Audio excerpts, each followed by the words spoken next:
por supuesto, mientras más participemos, mejor. Y de paso, bueno, vamos aclarando algunas cuestiones. Entonces, un mundo conocido como Mesopotamia, el país entre ríos, como fue denominada por los griegos, y que hace referencia esencialmente al actual Irak, ahí me equivoqué, ahí sería al actual Irak, nació la primera civilización que estableció la vida urbana. Ahí admitimos aquí a Francisco y seguimos.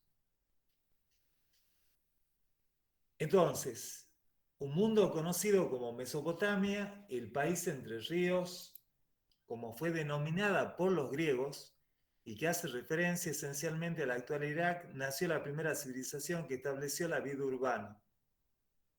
Bien, ¿qué le parece? A ver quién va a ser la punta y va a decir si está de acuerdo o no está de acuerdo, qué le parece lo que dice Pepe Largacha.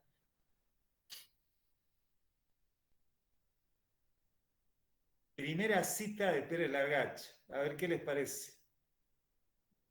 ¿Qué comentario nos genera lo que dice el autor? A mí me... Bueno, sigo. Sí, a ver, uno de los dos, entonces. No, que bueno, nos está dando como una introducción de un lugar en específico en donde ciertos pueblos se organizaron de tal manera donde comenzó a surgir la vida urbana, como el autor dice. Por lo Bien. menos de los pueblos que se tiene conocimiento, los que dejaron algún registro de que estuvieron ahí. Son como los primeros que se organizaron en pueblos, ciudades. Bien, bien, bien. Muy bien, Gabriel. ¿Quién más quisiera comentar? Yo, a lo que decía Gabriel, también agregar que es uno de los...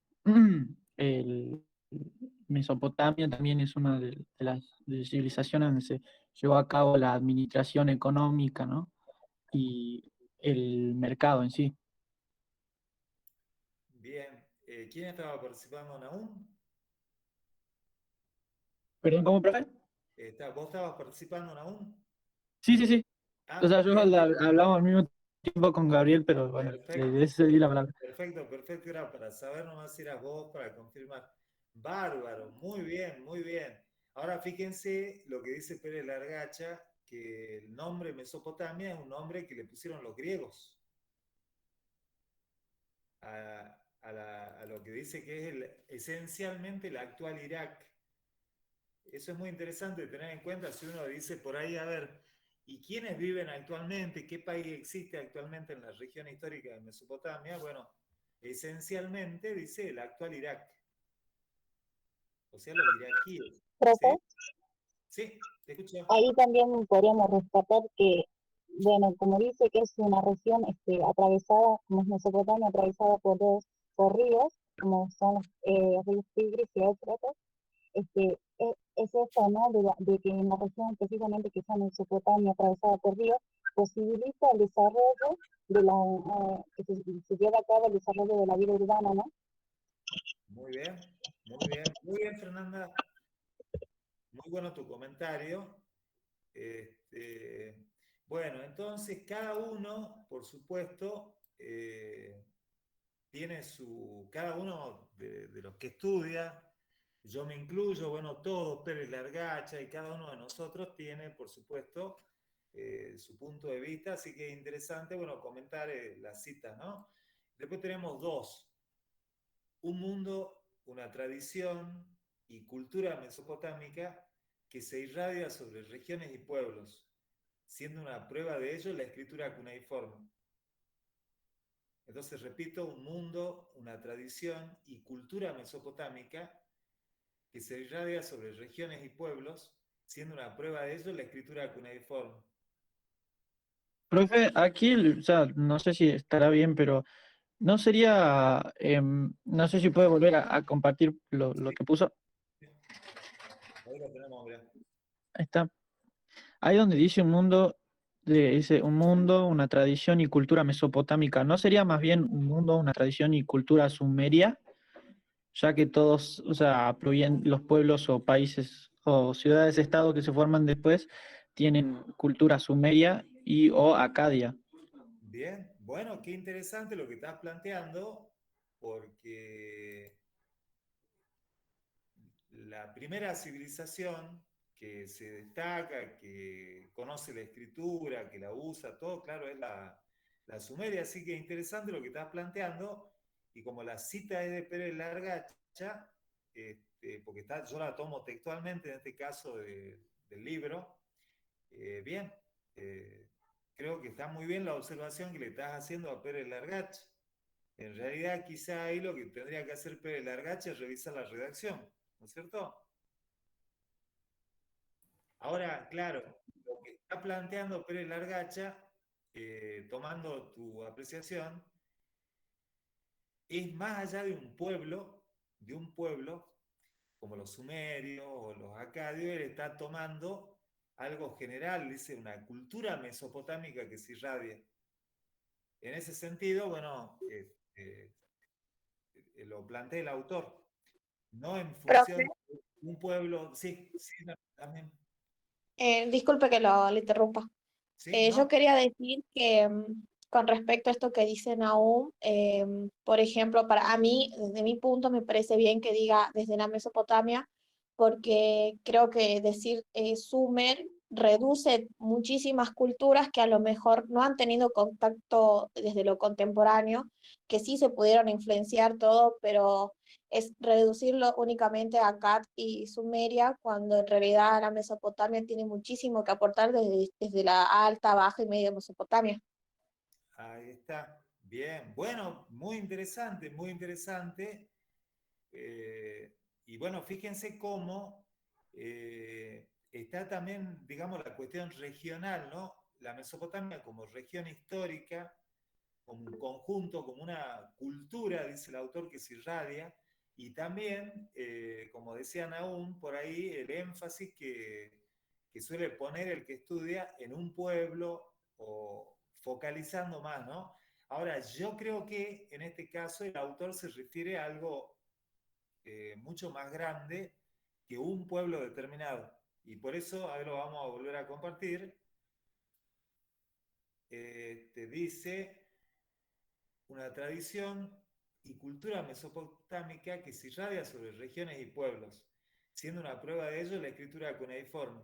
Fíjense qué interesante lo que dice el autor y los comentarios que ustedes están haciendo, porque, por ejemplo, la escritura cuneiforme en el primer milenio va a ser, por ejemplo, una escritura usada por los diplomáticos, por ejemplo, el acadio. Entonces, por ejemplo, entre los gobernantes del Próximo Oriente, el gobernante de Egipto y un gobernante mesopotámico, por ejemplo, se enviaban la correspondencia de la época con escritura cuneiforme. Ahí está esto de que irradia sobre regiones y pueblos.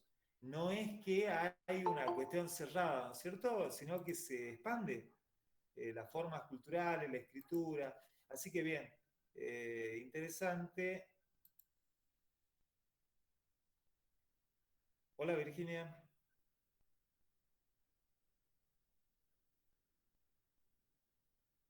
Bueno, sigamos. Profe, yo quería tipo decirle bueno, en sí que es verdad, bueno, lo que dijo Yasmín, porque por ejemplo, si bien con este creo que si no me acuerdo si eran los casitas, ellos además de Marduk incluyeron otros dioses de su propia cultura, que si bien no se conoce eh, por no haber escritos o no haber conservado escritos, se sabe porque los incluyeron en el Esagria. Entonces sí es verdad lo que dice Yasmín y como Muy dice usted bien. también, que es lo que quiere dar el autor es más bien un concepto regional. Efectivamente, como una región histórica y que irradia a otros pueblos, incluso de fuera de la Mesopotamia, estrictamente, ¿no es cierto? Pero que están dentro del Próximo Oriente, porque nosotros lo que no tenemos que perder de vista es que estudiamos la historia del Próximo Oriente antiguo, que ya hemos visto, bueno, en varias clases hemos visto los mapas, ¿se acuerdan? Desde la primera clase. Y bueno, y dentro de lo que se concibe como el Próximo Oriente Antiguo, ahí tenemos la región histórica de Mesopotamia, ahí tenemos Egipto, que en este caso es, en esta selección de contenido, bueno, no estamos estudiando, pero bien, está dentro del Próximo Oriente Antiguo, Egipto, la península de Anatolia, en el caso, por ejemplo, de si hay que estudiar los hititas. Bien, entonces, muy, muy interesantes los comentarios. Bueno, entonces vamos a ver cómo siguen las citas. Y fíjense que acá lo que va a decir ahora tiene que ver con lo que estamos charlando, ¿no? Y está todo relacionado en realidad. Dice, un marco geográfico en el que cohabitaron unos pueblos que periódicamente recibían el aporte de nuevas poblaciones que mayoritariamente se integraron de forma pacífica y gradual, llegando incluso a perder su propia identidad cultural, que es lo que de alguna manera estaba planteando Nahum con los casitas. Cuando ellos llegan y dominan en Babilonia, se encuentran, claro, con una sociedad, con una cultura tan adelantada, que va a haber ahí un proceso de simbiosis cultural, de aculturación. Entonces, fíjense lo que dice, incluso llegan estos pueblos, y llegan incluso a perder su propia identidad cultural, como los amorreos, o bien aportando su lengua, como los arameos. Todo ello favoreció la pervivencia de tradiciones, lenguas y creencias diferentes, lo que en ocasiones ha provocado que la historia del Próximo Oriente se considere confusa. Bueno, a ver qué piensan respecto a esta cita. ¿Qué comentario podemos hacer? Tiene que ver con lo que ya se ha planteado, pero ahí el autor ya digamos que incorpora una cuestión también interesante, ¿no? Fíjense que en la cita 2, tenemos una cultura mesopotámica que se irradia, es como que se expande, se sale de su marco geográfico, pero al mismo tiempo, en la cita 3 nos está diciendo que este marco geográfico es un lugar en el que cohabitan, quiere decir que hay un contacto permanente, una interacción de pueblos, que en este caso son pueblos que ingresan también a la Mesopotamia de forma permanente y se integran de forma pacífica y gradual, muchos, otros entran de manera violenta, por supuesto, llegando a perder, dice, su propia identidad cultural. Claro, porque imagínense, por ejemplo, el caso de tribus de la periferia, que tenían una forma de vida muy simple, por ejemplo, la ganadería, recolección de alimentos y bueno, pastores con forma de vida nómada, que andaban transhumando con sus ganados. Claro, de pronto el contacto con la civilización urbana de Mesopotamia, con las ciudades, obviamente que los llevaba, perdón, como dice acá Pérez Largacha, a perder a veces su propia identidad cultural. Se daba un proceso de aculturación y de desestructuración de su forma de vida.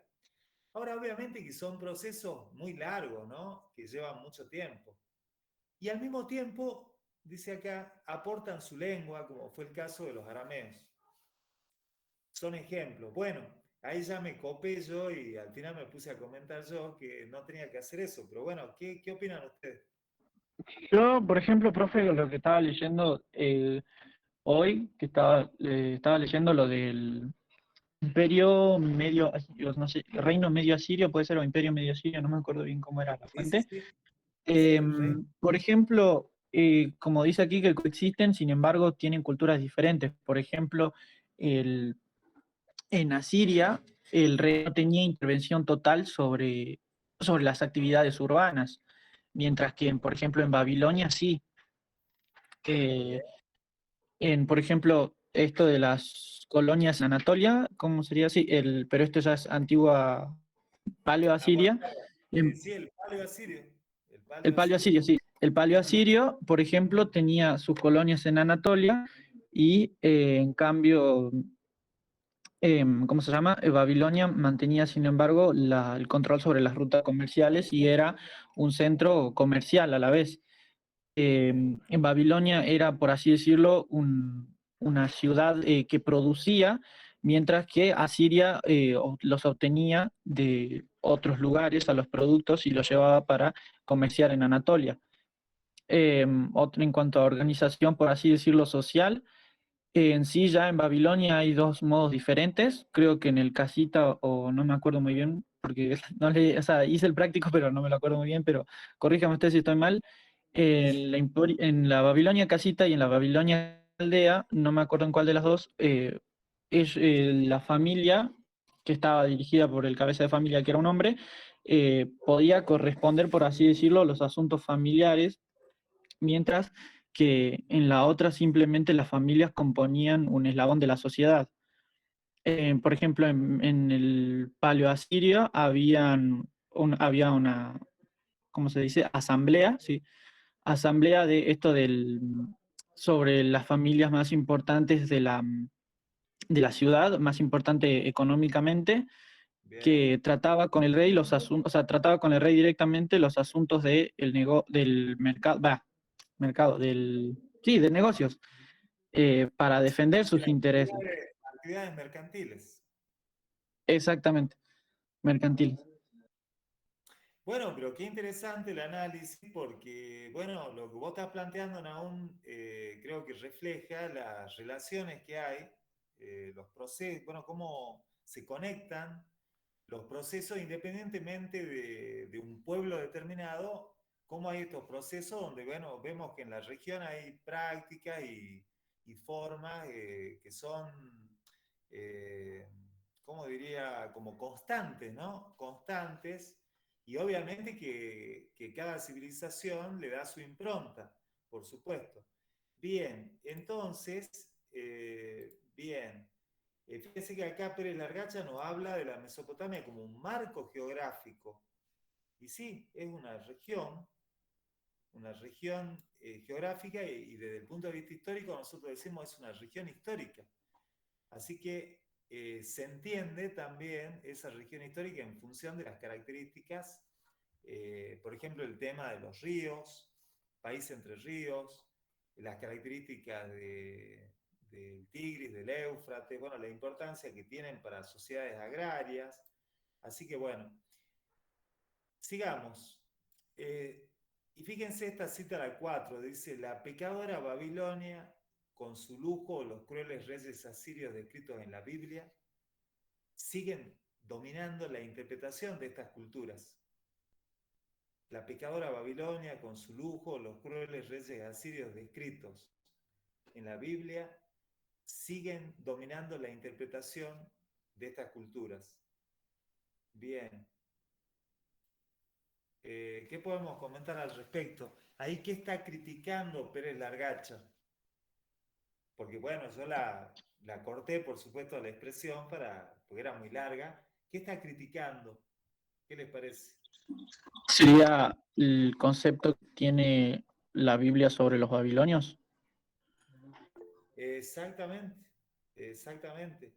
Pérez Largacha es muy crítico con la influencia y el peso que tiene la visión bíblica en la interpretación de la historia antigua del Próximo Oriente. ¿Sí? Entonces, eh, fíjense cómo lo dice, ¿no? Es como una imagen, la pecadora Babilonia, ligada al lujo, los crueles reyes asirios descritos en la Biblia. Así que lo que hace el autor es criticar la Biblia. Profesor, Sí, con respecto a eso que estaba diciendo usted, yo recuerdo, por ejemplo, de conocer un poco de chico de la historia de Babilonia, porque mi familia era era en su momento era muy religiosa del lado como evangelista. Y más allá de que ahora lo estamos viendo desde otro lado, sí recuerdo que durante casi todo, hasta los 20 y pico de años, la visión que uno tiene de los pueblos que rodeaban Israel en ese momento eran pueblos que siempre se oponían a, la, a las disposiciones de, bueno, del Dios judío. Y siempre que se lo representa en el Viejo Testamento, son, son como tiranos, salvajes,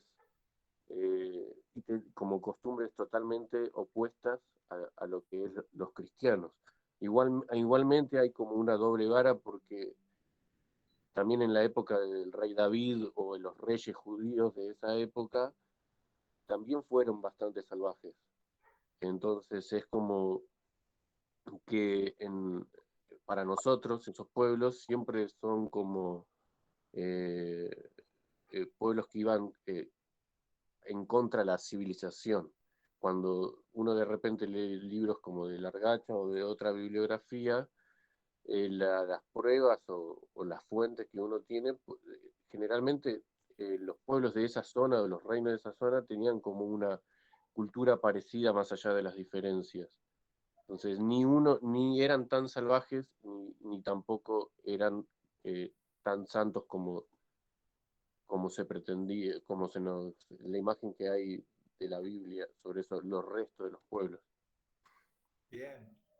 Bueno, muy interesante tu comentario, Gabriel, y sí, sí, muy, como dicen aún también, muy acertado, porque justamente es lo que resalta Pérez Largacha, y bueno, en ese sentido está planteada la cita por el autor, ¿no?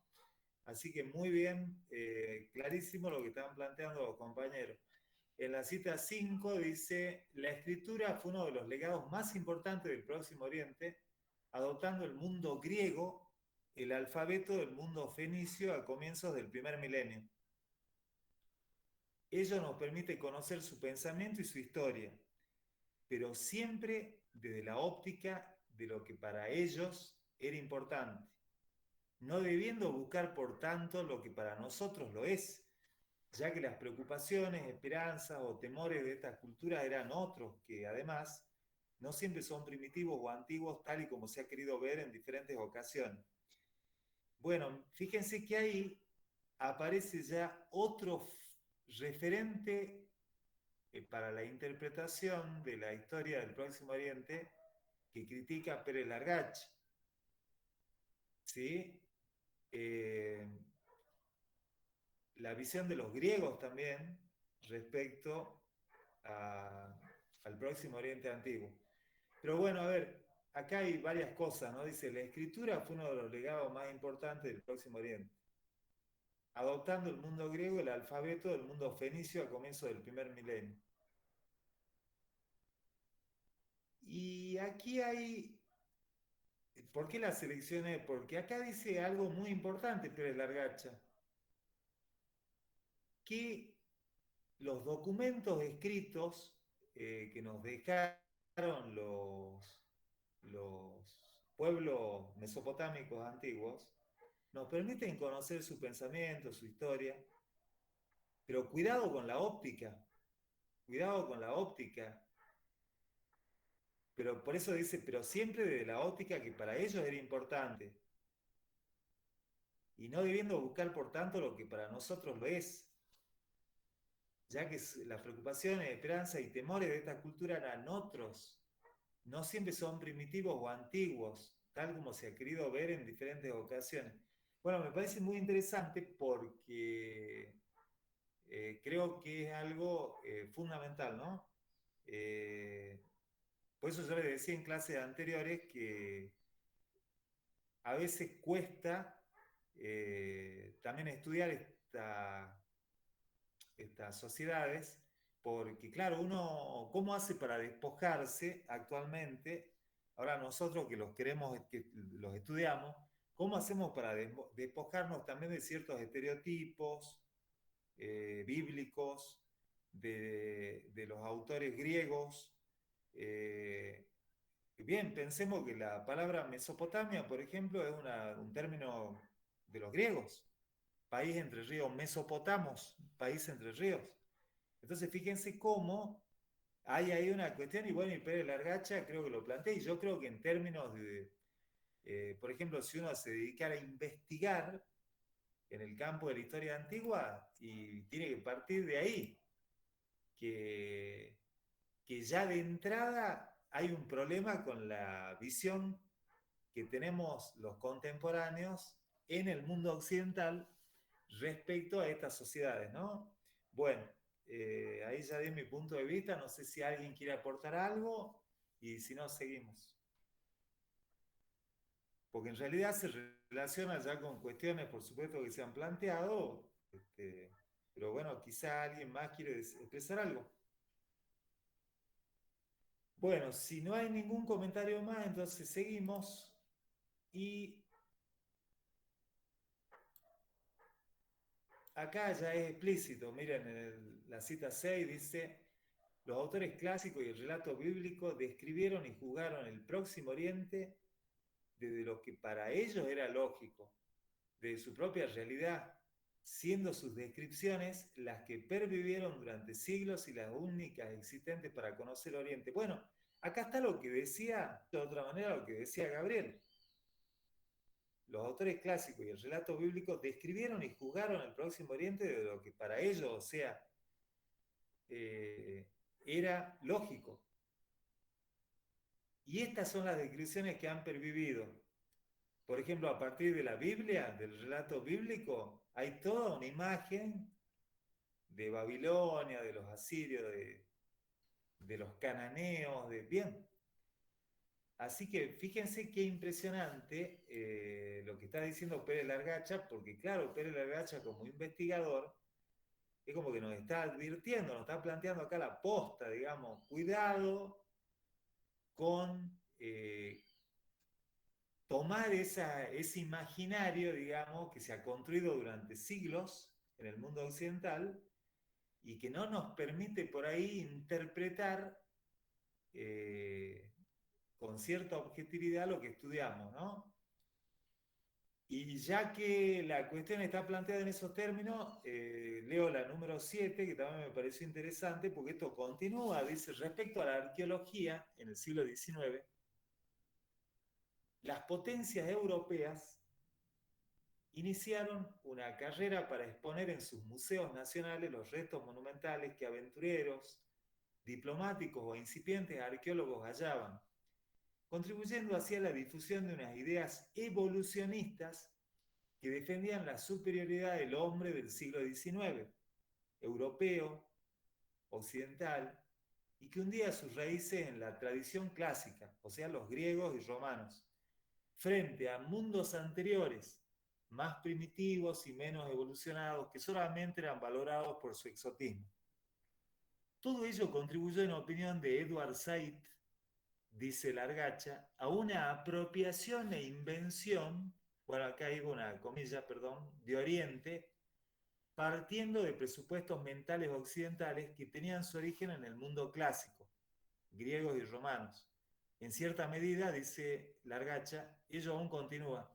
Bueno, esta cita, por supuesto, están conectadas, ¿no? Aquí las dos citas. Y el autor acá nos lleva, fíjense, a un pivote fundamental de la historia antigua, que es la arqueología a partir del siglo XIX, pero nos plantea algo muy interesante. Dice, siglo XIX, las potencias europeas iniciaron una carrera para exponer en sus museos nacionales los restos monumentales que aventureros diplomáticos, incipientes arqueólogos hallaban. Y eso aquí lleva, en definitiva, para el autor, fíjense, a una apropiación e invención del Oriente partiendo de los presupuestos mentales europeos. Así que bueno, muy interesante porque si nosotros tenemos en cuenta las ideas de Edward Said, en definitiva, lo que estamos estudiando en gran parte es lo que inventaron los intelectuales europeos. Qué bárbaro, ¿no? Sin aún.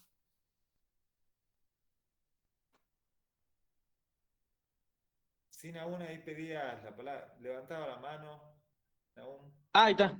¿Qué Salamí? Pensé que había activado el No, micrófono.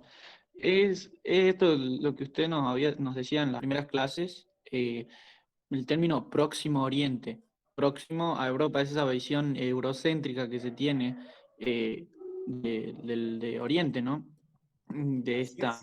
de esta parte conocida como Mesopotamia.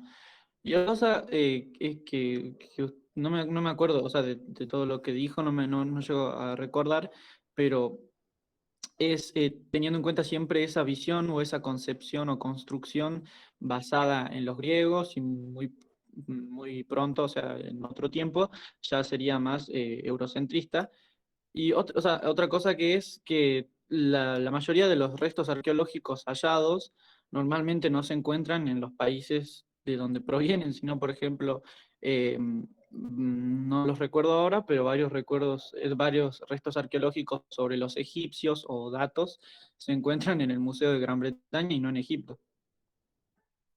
Así es, museos franceses también, bien, en diferentes lugares del mundo.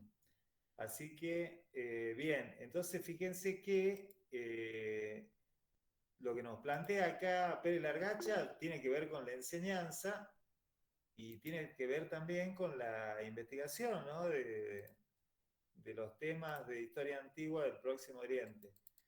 Y acá fíjense, sí, cedo la palabra, no sé quién quiere participar. Se lo, Eh, se lo puede relacionar. Uy, perdón. No, está bien, está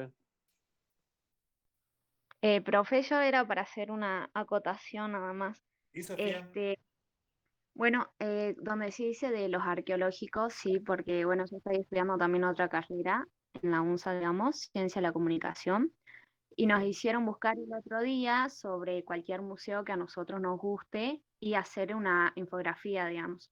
Y bueno, yo con mi grupo hicimos sobre el Louvre, no sé si lo dije bien, que se Ajá, encuentra en Francia, y sí. una de las obras es el Código de Hammurabi, digamos.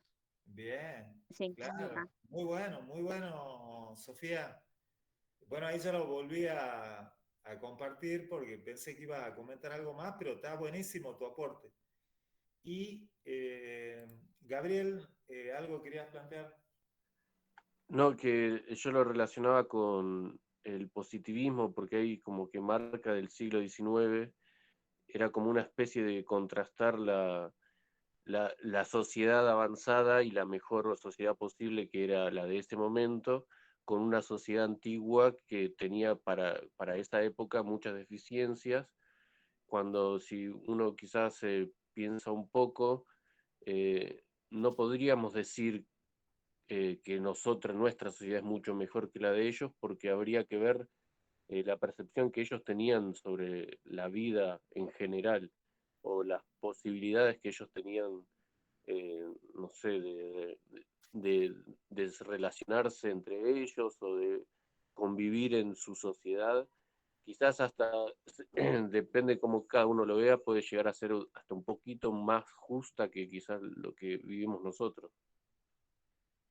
Bien, interesante, interesante. Y si no hay ningún comentario más, fíjense, leemos la siguiente, que bien, también está buenísima. Y fíjense que plantea, claro, acá ya estamos siglo XVIII, XIX, ¿no? Fíjense cómo dice la expedición de Napoleón a Egipto, esto ya es un ejemplo concreto de lo que dijo en la cita anterior, la expedición de Napoleón a Egipto, alguien, sí, bien, pide amnesión ahí, así que ahí seguimos. La expedición de Napoleón a Egipto en 1798 abrió definitivamente Oriente a una potencia europea que pronto iniciaron una carrera imperialista a la que iría unida la actividad arqueológica. Los hallazgos que se realizaban y llegaban a Europa permitieron poner las bases de la siriología y la egiptología, especialmente cuando sus respectivas escrituras fueron descifradas, como en el caso de Champollion y el desciframiento de la escritura jeroglífica en 1822. Pero el principal objetivo seguía siendo encontrar una confirmación de lo que los clásicos, o sea, los griegos y romanos, y la Biblia habían transmitido. Esta cita es buenísima porque, bueno, fíjense que aparece ahí la figura de Napoleón, que tiene que ver con toda esta tendencia eurocéntrica y todo lo que estaba pasando en el siglo XIX, el desarrollo de la arqueología, y Champollion, ¿no? Están ligados. También, tomando lo que decía Sofía, también fíjense, bueno, Francia, ¿no? El papel de los franceses, también, bueno, un conjunto de países europeos que en el siglo XIX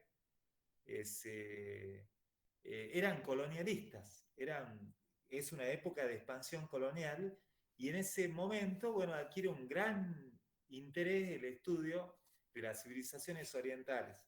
Entonces, fíjense, tenemos lo bíblico, lo clásico y también los intereses colonialistas que atraviesan todo el estudio del Oriente Antiguo.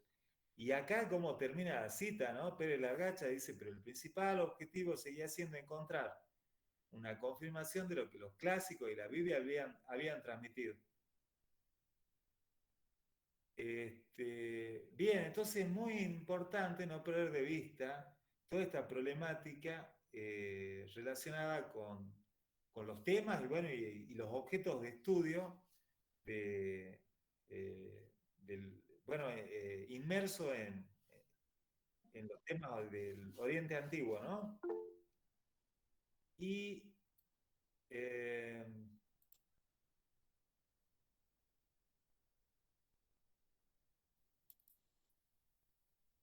la última cita dice Pérez Largach, que esta está medio larga, pero está bueno leerla, dice, se desarrolló así una historia evenementiel. Una historia evenementiel en francés significa una historia episódica, una historia de meros acontecimientos. Sería esa expresión, por ejemplo, de historia evenementiel la usó el famoso historiador francés Fernand Braudel en sus obras. Entonces se desarrolló así una historia evenementiel propia del positivismo dominante en el siglo XIX, ¿no?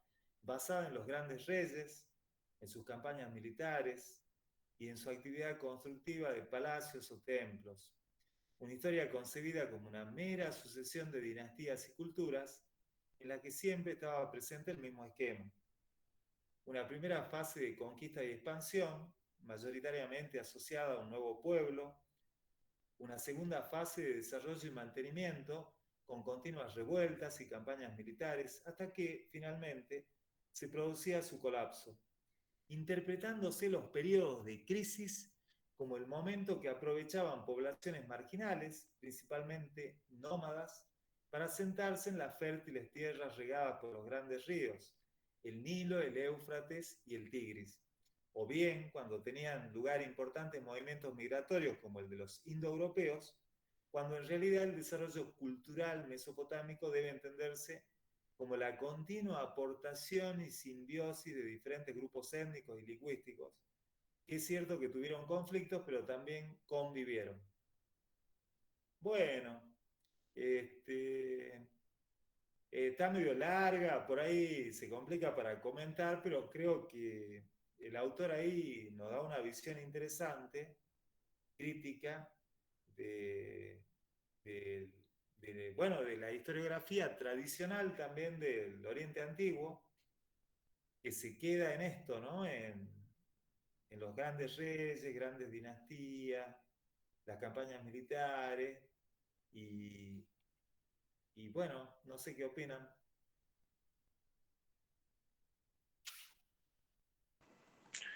Podría estar diciendo también un poco de que no hay que ver solamente la historia más de estos pueblos como simple hechos de, de su vida y caída de diferentes reinos, sino también de cómo los pueblos, más allá que no haya tanto registro específico de cómo se relacionaban la población común, pero sí tener en cuenta que eran un montón de pueblos que convivían entre sí, que sufrían juntos en el momento de que no había buenas cosechas y que también sufrían en la subida de algún nuevo imperio o en la caída de su propio reino, que no hay que ver solamente la parte de los reyes o de los grandes nombres, sino también tener en cuenta que había gente común, que había pueblos que, que vivían en esos lugares.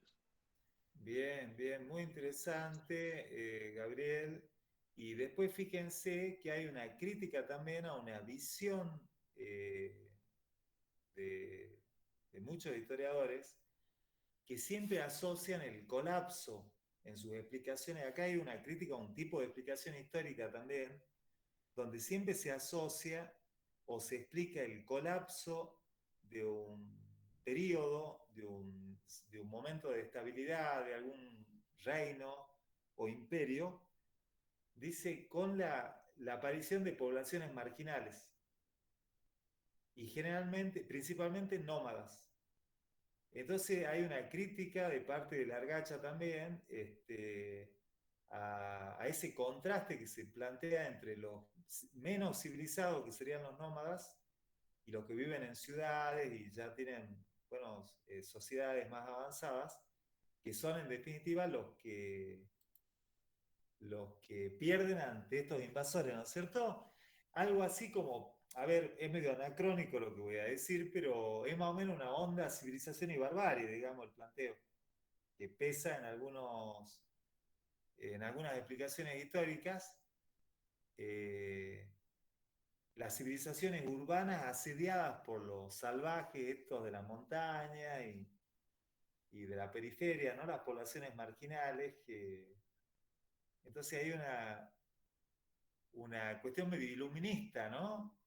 Esa idea de los filósofos de la filosofía de la Ilustración del siglo XVIII en adelante, que contrapone la razón a la oscuridad, lo civilizado a lo más primitivo y bárbaro. Ahora el tema es, cada uno de nosotros, al momento de estudiar, al momento de investigar, cuánto tiene de esos prejuicios y ese tipo de estereotipos. Bien, eh, por ahí habla de la mentalidad, ¿no? La mentalidad de los europeos, bueno, o sea, ¿cuánto tenemos también de esos esquemas mentales, ¿no? Así como rígidos, y bueno, y que nos hacen interpretar por ahí la historia y la propia realidad de determinada manera. Es decir, como decía, a ver, hago una pequeña digresión, como dice el famoso marxista Louis Althusser en Los aparatos ideológicos del Estado, ¿no? No tiene nada que ver con la historia antigua, pero está la idea esta que me interesa. Dice, la ideología nos interpela como sujetos. Y bien, claro, una ideología que nos interpela como sujeto y, claro, y nos lleva por ahí a decir, a plantear, a interpretar, y a veces no nos damos cuenta, por supuesto, por cuestiones religiosas, por bueno, la educación recibida, por la enseñanza de una historia por ahí en los niveles anteriores del sistema, y también a veces en el nivel universitario, esas deformaciones históricas bueno, que atraviesan la enseñanza. Y bien, entonces, bien, interesante lo que plantea Pérez Largach. Bueno, ahora sigamos. No sé si alguien tiene algo más para plantear, porque yo voy a pasar ya a la segunda actividad de la clase práctica de hoy. ¿Alguien quiere Profe, comentar algo, agregar sí, algo? yo le quería, o sea, quería agregar, bueno, no sé si agregar o aportar. Eh, mm, en cuanto a esto que usted dice de, bueno, la visión esa que se tiene probablemente de la historia como bueno, en el siglo vimos como coyuntura, eh, esta forma de estudiar historia así, encerrándola en una durabilidad, ¿no? En periodos. Esto que también usted decía acerca de cómo son vistos estos, entre comillas, salvajes de la montaña. Em, o sea, a mí en sí no sé cómo asociarlo, pero creo que con esto me explico, de que a mí me ayudó bastante porque, por ejemplo, o sea, todos conocemos cómo cae el Imperio Romano. En parte uno de ellos son los pueblos germánicos que van pechando las fronteras y así, ¿no? Se van... Y en este caso son parecidas las historias porque las ciudades urbanas caen a manos ¿cómo se llama? De los pueblos nómadas eh, a causa de crisis políticas. En el caso de Roma es lo mismo, por las conspiraciones contra el emperador, y en el caso, por ejemplo, de Naram-Sin, que es un caso lo tengo, perdón, Naram-Sin de Akkad, lo tengo, por así decirlo, de insignia porque son parecidos en cuanto a esta palabra que no me sale, en cuanto a la conspiración contra el rey, por así decirlo. Entonces, todas esas crisis políticas, sumado a los pueblos nómades, por así decirlo, que amenazan, em, hacen caer un reino grande o un imperio como fue Roma, un reino como fue Akkad. Entonces, también está bueno conocer justamente, como decía usted, esta parte de la historia, porque, bueno, a mí al menos me ayuda a comparar estas dos épocas que en sí están muy apartadas una de la otra, pero que dan, por así decirlo, que se pueden relacionar o asociarse de alguna manera para, no sé, ser medio curioso y decir, ah, mira, se parecen, no sé. Bien, bien, bien. Muy interesante lo que estás planteando, Nahum. Y si ustedes quieren profundizar en el análisis de estas posturas que tiene el autor que estudiamos como bibliografía obligatoria, lo tienen al libro completo en el aula virtual. Y estas citas yo las tomo, que las tomé para la actividad de la clase práctica, las tomé de los capítulos 1 y 2 del libro de Pérez Largacha. Así que si alguien quiere analizar, por ejemplo, el apartado de historiografía, donde Pérez Largacha analiza la historiografía de la historia antigua, bueno, y profundiza lo que yo he citado ahora. Reitero, pueden ver el libro, los capítulos 1 y 2, que es interesante para ver también, cuando estudiamos los capítulos de la bibliografía, dónde está parado Pérez Largacha, qué expectativas tiene. Bueno, y como verán, hay una postura crítica respecto a las fuentes. Así que bien, me parece importante hacer esto para conocer también la postura del historiador que estamos estudiando como bibliografía obligatoria. Bueno, y ahora vamos a la segunda actividad de la clase práctica.